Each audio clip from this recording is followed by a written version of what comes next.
It's mayonnaise. It's mustard. And it's monkeys. Yeah, it's mayonnaise, mustard, mums. Welcome. Hey, guys. Strong Welcome. start for the week. It's a Monday, baby. Welcome to Mayonnaise, Mustard, Monkeys, Monday Morning Macabre edition, where we talk about all things spooky, creepy, weird, and dark. And we're your hosts, Scones and Darcy. I'm Darcy. That is Scones. Hey there. And can I just praise God real quick? Finally. You know, I want to shout out all the people who have been sending in suggestions.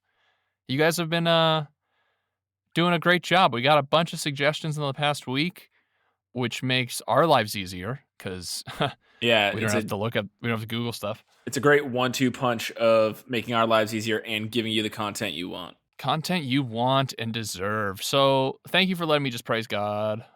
Real quick. Okay, real quick. Sheesh. Yeah. Gen Z's really responded well to our recent. Yeah, I think our demographic, the Sling and Dingers executives have said really bring home those sheeshes and on gods and bussins because the Gen Z kids, those Zoomers love it. The Zoomers. Yeah. The video of us pretending to get arrested on TikTok is on its way. Oh, I can't wait. Pretty dope. I cannot wait. And then the video of us like handing out iPhones or like brand new stuff, and then like the subsequent pictures of us trying to get them back after the filming stops. Yeah, after yeah, exactly. So welcome to Clout Chasers with Darce and Scones. That's a great idea for a podcast. What, coming up just discussing the latest trends on TikTok? Oh, God. What's more horrible, the people we talk about on this show or the clout chasers we would talk about? What do you loathe more? That's a tough one. That is tough, buddy. This week, Scones is our macabrista, hitting us with that salty talky talk that he has. Oh, yeah, foaming up the milk. He's foaming up some milk and moaming up some filks. And I can't wait. No filks are safe. I'm worried that word means something I don't know. Filk does sound like it could be possibly problematic, but I have it on good authority that it's fine, I hope. And by good authority, I mean I really just hope. So, as Darce said, we talk about the spooky, the scary. Yeah, and the spooky, the scary. This week will be TikTok. No exception, listeners. Shut up. Because we're going to be talking about Anneliese Michel. Anneliese Michel? Anneliese Michel and her exorcism. Ooh, the exorcism of Emily Rose? This is the inspiration for the exorcism of Emily Rose. Jennifer Carpenter? Yes, this is Carpenter Brute. Dexter? Yes, Dexter's Laboratory. Oh, I'm gonna do fromage, and we're back full circle, baby. Anyway. They. Band, tickle them ivories.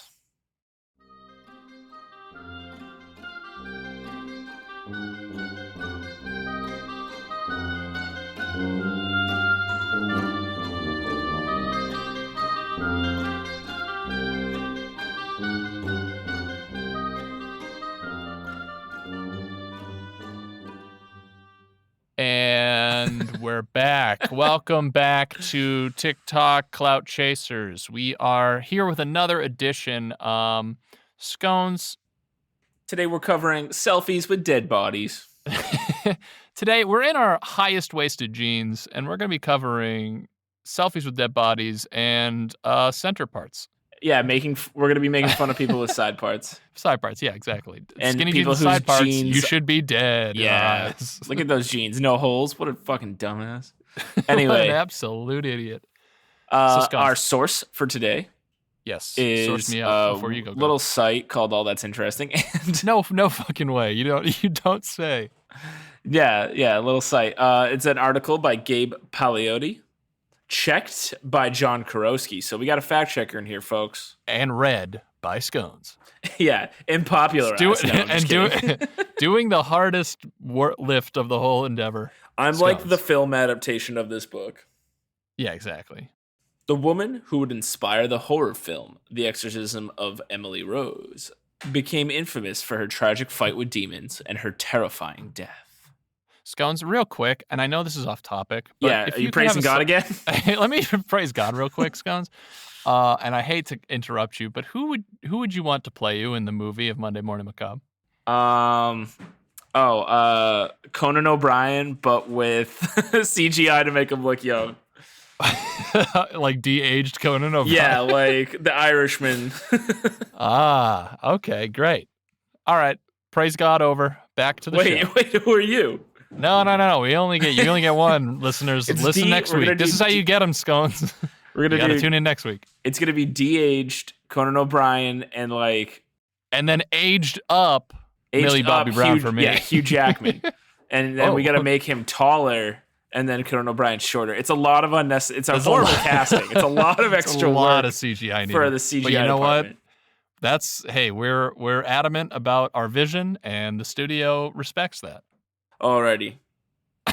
Though many may not know it, the horrifying events of the 2005 film The Exorcism of Emily Rose were not entirely fictional, but rather were based on the actual experiences of a German girl named Anneliese Michel. At summer camp.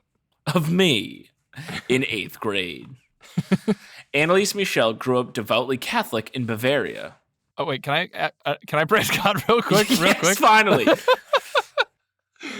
You're saying Michelle. How is her last name spelled? Because it's making me like. Oh, I'm sure it's not actually that. It's Michel. I don't know what the German pronunciation of that is. Oh, okay. So it's like an American would pronounce it Michelle, but you're giving it like a Bulgarian flair. Yeah. No, I don't know. It's Anneliese is definitely the first name, but the last one. Up to you, listener. Choose your own adventure. She grew up devoutly Catholic in Bavaria, where they make the dopest pretzels. West Germany in the 1960s, where she attended Mass twice a week.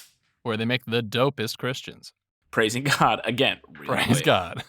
When Anneliese was 16, she suddenly blacked out at school and began walking around dazed. Sounds like me in college, kid. Though Anneliese did not remember the event, her friends and family said she was in a trance-like state. Yo, like EDM, bro? Yeah. Sounds like she was just rolling at a sick EDM festival. Yeah, at a silent disco. A year later, Anneliese Michel, Michelin Man? The Michelin Man. A similar occurrence, where she woke up in a trance and wet her bed. Her body also went through a series of convulsions, causing her body to shake uncontrollably. Uncontrollably. But what happened next was even more disturbing. Go on. After the second You have me time, at the edge of my seat. I was leaving a gap there for praising God. A beat. Dramatic beat to praise God real quick. That's just the theme of this.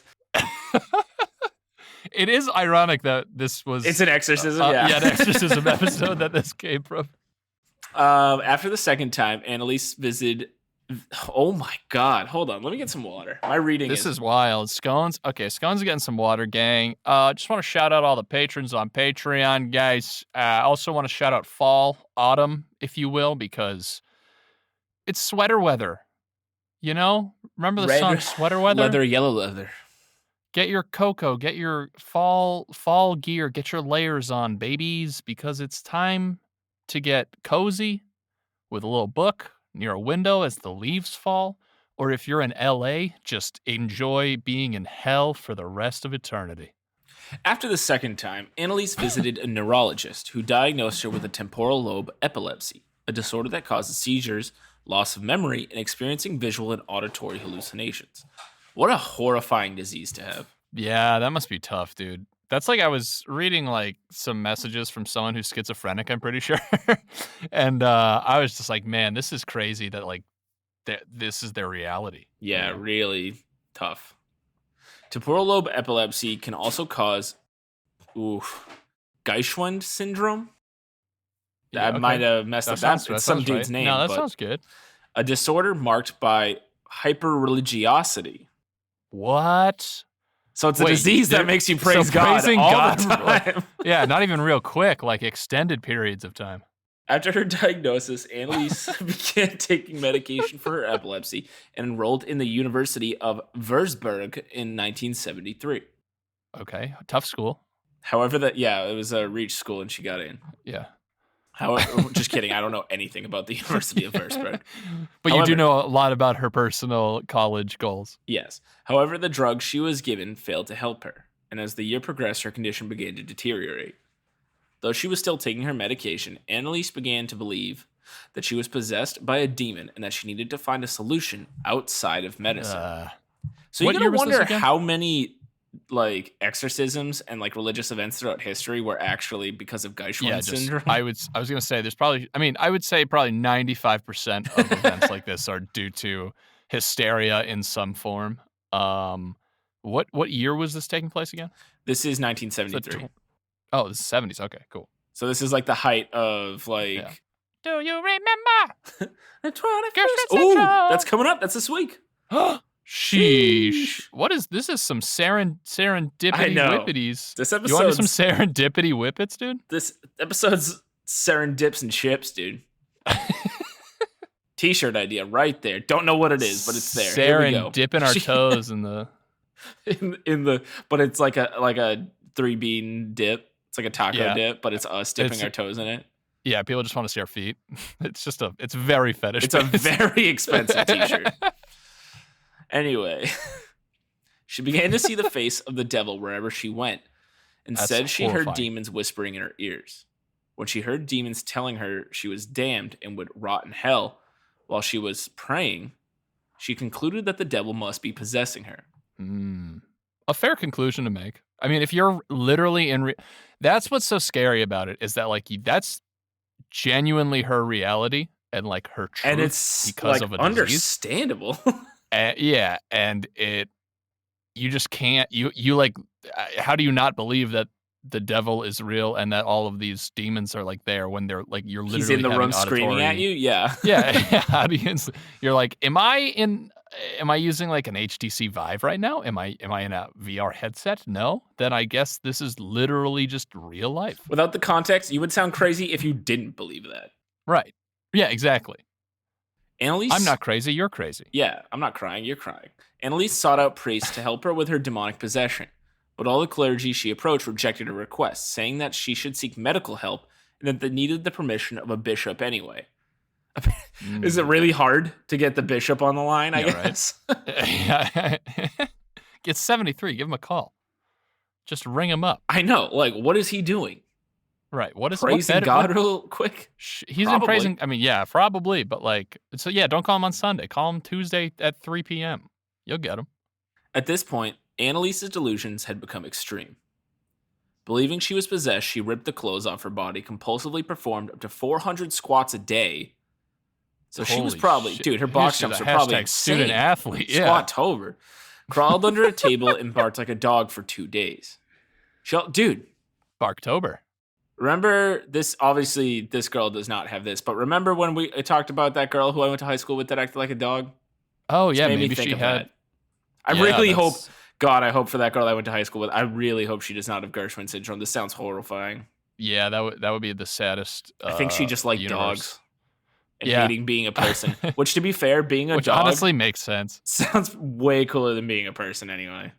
Yeah, I agree. Digging holes, burying stuff. Not paying taxes. Those are my 3 dreams right there. Just hanging out and eating treats, belly scratches. Yep. She also ate spiders and coal, bit the head off of a dead bird, and licked her own urine from the floor. Okay. That escalated very quickly. Yeah, I should have given a warning there between talking about dogs and getting to that sentence, but barking around like a dog and also beheading dead birds. And it's whoa. With her mouth. With her teeth, Tyson style. Finally, she and her mother found a priest, Ernst Alt, who believed in her possession. That guy's name does not have enough syllables for my liking. I was just about to say, they run out of syllables at the syllable store when you were born? You dumbass. He stated that she didn't look like an epileptic in later court documents. Yeah, I don't think epilepsy makes you bite the head off of dead birds, dude. Yep, agreed. Strong agree. Anneliese wrote to Alt, I am nothing. Everything about me is vanity. What should I do? I have to improve. You pray for me. And also once told him, I want to suffer for other people, but this is so cruel. Also, what a weird, desire. Yeah, it's very old testament. Imagine if you go up to like your 4-year-old and you're like, hey, what do you want to be when you grow up? And they're like, I want to suffer for other people. You'd be like, nope, getting a new one. I'm like, this guy likes the Old Testament a little too much. Alt petitioned the local Bishop Josef Stangl. There's some nice syllables. Who eventually approved the request and granted a local priest, Arnold Renz, permission to perform an exorcism, but ordered that it be carried out in total secret. Dude, MC Ren did an exorcism? That's sick. Rev Run was too busy. Because you'd think it would have been him. You'd think he'd be the one, yeah. Anyway, exorcisms have existed in various cultures and religions for millennia, but the practice became popular in the Catholic Church in the 1500s with priests who would use the Latin phrase "vade retro satana," go back Satan, to expel demons from their mortal hosts. The practice of Catholic exorcism, my words do not reflect the great writing done here at allthat'sinteresting.com. The Catholic exorcism was codified in the Ritual Romanum, a book of Christian practices assembled in the 16th century. Dude, books with Latin titles are so goddamn cool. They always have to do with demons. It's always neat. It's always like, oh man. It's always like, wow. Something crazy. Cool content, probably a boring read. By the 1960s, exorcisms were very rare among Catholics, but a rise in movies and the books like The Exorcist in the early 1970s caused a renewed interest in the practice. Over the next 10 months, following the bishop's approval of Anneliese's exorcism, Alt and Renz conducted 67 exorcisms, lasting up to 4 hours on the young woman.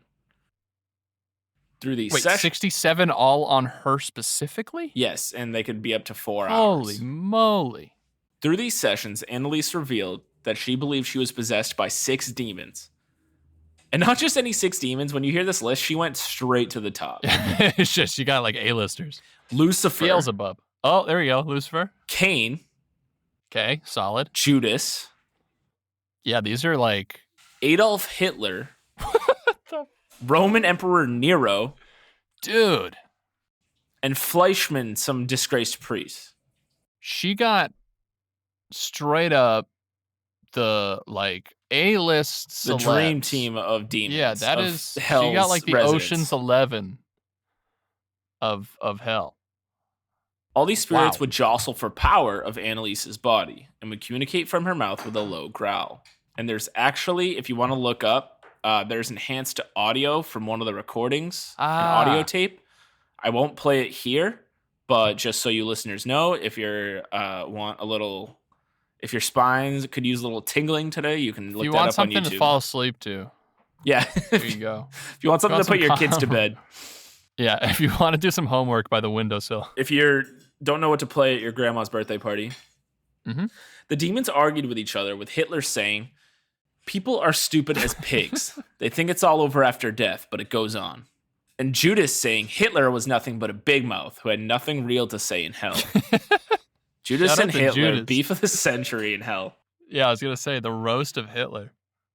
Throughout these sessions, and it's it's like Drake Meek Mill basically down there with Judas and Hitler. Essentially. Judas is definitely the Drake there too. Mm-hmm. Yeah, for sure. I mean, as far as hell clout goes. Going back to back. Throughout these sessions, Anneliese would frequently talk about dying to atone for the wayward youth of the day. In the... Ooh, this is a new word for me. Apostate? Priests of the modern church. It's in your butt. I was going to say, I think... Everyone was thinking... For a decade, I'm getting it checked, baby. She broke the bones and ripped the tendons in her knees from continually kneeling in prayer. Whoa. So I didn't know that was possible. Nope, me neither. That's why I do it real quick. Yes, that's why. And Monday Morning Macaws, we I didn't even say the right name of our podcast. Monday Morning Macaws. Scones is like he is plastered on a Monday morning. It is. I literally had coffee. I don't know. It sounds like I've been drinking frequently, but I promise I have not. And anyway, I was going to say Monday Morning Macabre, we'd recommend you praise God real quick so you don't break bones and rip tendons in your knees. Yeah. Over these 10 months, Anneliese was frequently restrained so the priests could conduct exorcism rites. She slowly stopped eating, and she eventually died of malnutrition and dehydration on July 1st, 1976. See, that's the kind. Okay, that's how you know, it's a real thing to her. Like, this is not someone who wanted. It's not someone who is just like, yeah, exactly. It's not attention seeking when you literally starve to death. Because I don't think like a normally, even someone lying or like, I don't think you can starve yourself. Right. Like, you would exactly. Yeah. Like physically, your brain would be like, no, I'm taking over, dude. You gotta eat. Yeah, I'm in the driver's seat, baby. Like, in this way. Right. I don't know. No, I agree. I think it's very much, she had a very unfortunate disease. She was also only 23 years old at the time. Gee willikers. After her death, Anneliese's story became a national sensation in Germany after her parents and the two priests who conducted the exorcism were charged with negligent homicide. Wow. They came before the court and even used a recording of the exorcism to try to justify their actions. The two priests were found guilty of manslaughter, resulting from negligence, and were sentenced to 6 months in jail. Oh, that's way less than I thought it would be. Which was later suspended and 3 years of probation. Huh. The parents were exempted from any punishment as they had suffered enough, a criteria of sentencing in German law. Now, this, as I had mentioned before, how this relates to the exorcism of Emily Rose. Decades after the trial, a famous horror movie, The Exorcism of Emily Rose, was released in 2005. Loosely based on Anneliese's story, the movie follows a lawyer, played by Laura Linney, who takes on a negligent homicide case involving a priest who allegedly performed a deadly exorcism on a young woman. Set in America in the modern day, the film was both praised and panned by critics for its depiction of the sensational court case that followed the death of the character Emily Rose. Although much of the movie focuses on courtroom drama and debate, there are plenty of scary flashbacks that depict the events leading up to Emily Rose's exorcism and her untimely death at age 19. Perhaps one of the most memorable scenes in the film is the flashback of Emily Rose screaming the names of all her demons to her priest. While possessed, she shouts out names such as Judas, Cain, and most chillingly, Lucifer, the devil in the flesh. Ooh. That's, I have not seen the film, but I've heard it got pretty good reviews. Yeah. While reviews of The Exorcism of Emily Rose were decidedly mixed, the film did pick up a couple of awards, including an MTV Movie Award for Best Frightened Performance by Jennifer Carpenter, who played Emily Rose. Nothing like an MTV Movie Award, you know? Hey, I don't have one. Yeah, that's true. Yeah, we're going to get Teen Choice Awards for our sick use of the word bussin'. Yeah, I swear to God, if Conan gets one for playing me, I'm going to be pissed. Yeah, true. If Millie Bobby Brown aged to my age with a beard, CGI she's playing you. Gets my yeah, she's me, but aged up. We're taking creative liberties. Yeah, I like to see things from all angles, so I'm going to be pretty bummed. But if I get a Teen Choice Award, listeners, it's all gravy.